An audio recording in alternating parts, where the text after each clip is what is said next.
So what we're looking at now is called the work energy theorem.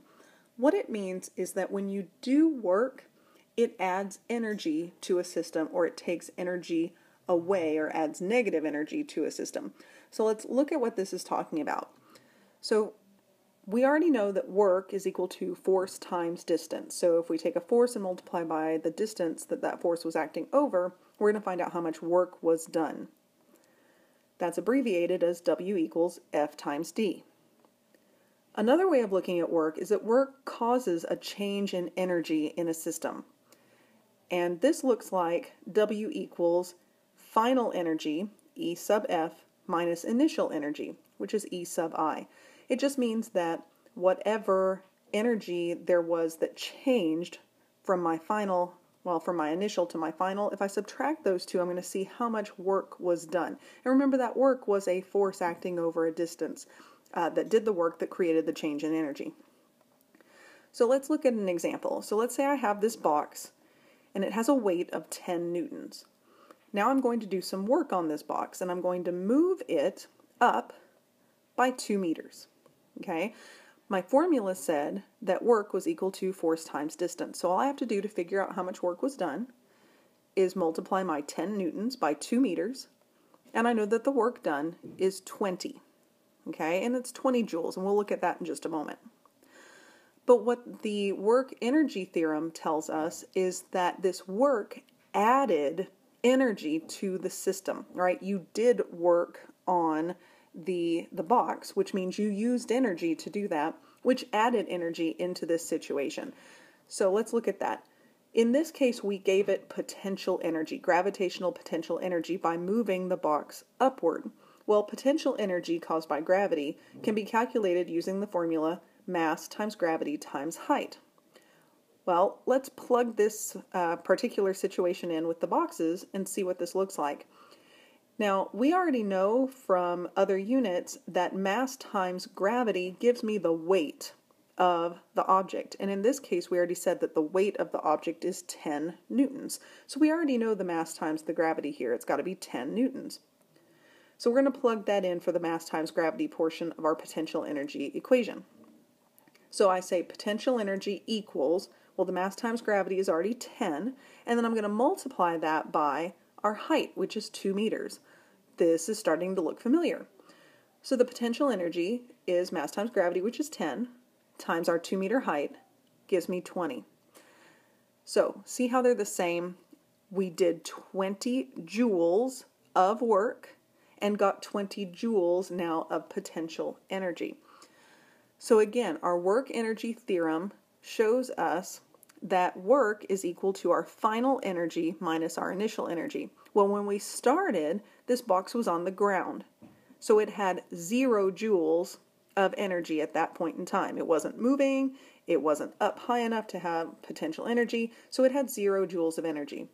We did 20 joules of work on it, giving it 20 joules of potential energy. So if I plug these into my work energy theorem formula, work equals 20 was my final energy, minus 0 was my initial energy before I lifted the box, and so the work done was 20 joules. And that goes right up with what we calculated as far as the distance times that force that we used on it to lift it. Okay, so that's all that this is telling us. So let's look at some actual examples from your worksheet. So number 1 says a toy car with a mass of 2 kilograms starts at rest. A spring performs 196 joules of work on the car. What is the toy car's final velocity? All right, so we've got a couple things going on here. First of all, we're going to write down that work energy theorem formula. Work equals final energy minus initial energy. Well, in this case, we know that the work done is 196 joules. So we plug that in for work, equals final energy. I don't know the final energy, but what I do know is that, excuse me, I went a step ahead. What we do know is that it says that the car starts at rest. And at rest means that I have 0 initial energy. It's not moving, it's not up with a height, okay, it's just sitting there with 0 energy. So my initial energy is 0. So then that means that 196 is my final energy, because final energy minus 0 is still final energy, and my work done was 196. So now what it tells me is that I have a mass of 2 kilograms, and I want to know the final velocity. Well, mass and velocity are from our kinetic energy formula, all right? So we're going to look at the kinetic energy formula now, because it doesn't say which type of energy, it just says the final energy. Well, since we're talking about mass and velocity, we're going to use kinetic energy to figure this out. So here's my kinetic energy formula, 1/2 times mass times velocity squared, and I'm going to plug in what I know and solve for what I don't.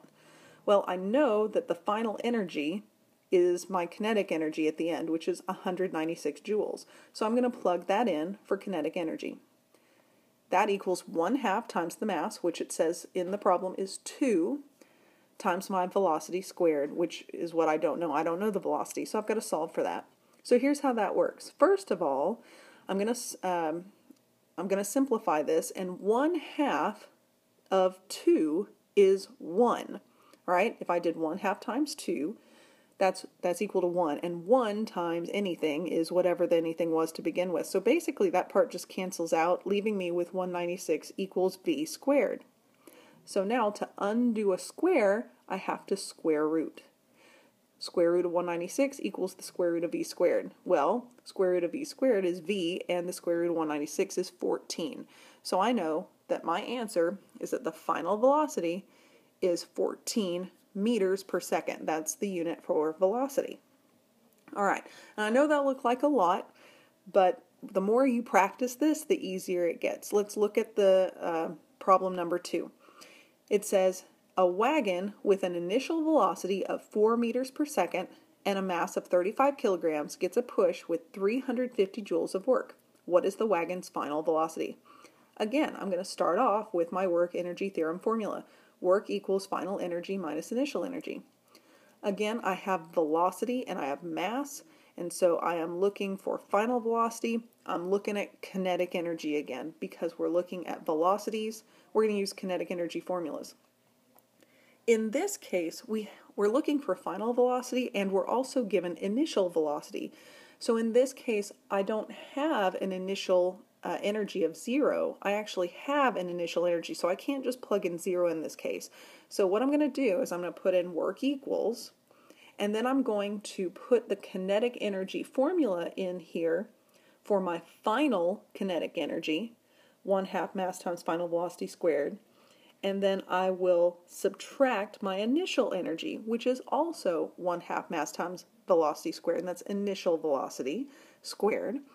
All right, and then I'm going to plug in what I know. Well, I know that I have 350 joules of work that was done, so I'm going to put 350 in for the work. Then I'm going to put in 1/2 times the mass, which it tells me is 35 kilograms, times the velocity squared, and v I don't know in this case, because it asks me what is the wagon's final velocity. Then I'm going to plug in for my initial energy, which is 1/2, again times the mass, which is still 35, times the initial velocity squared, which is 4 squared. From there, what you need to do is solve for v. All right? So, again, simplify everything until you can get to where you have just v squared equals something. And don't forget, just like we did in number 1, since we're solving for v and v is squared, you're going to have to square root once you get it down to v squared equals something on the other side of your equation. Okay? So go through this, solve for v squared. If you're not sure if you're doing it right, feel free to ask me. All right, number 3, you're going to set up just like number 2, but in this case you're going to be solving for initial velocity instead of final velocity. So give these a try, see if you can figure them out. Again, if you need any help at all whatsoever, just let me know.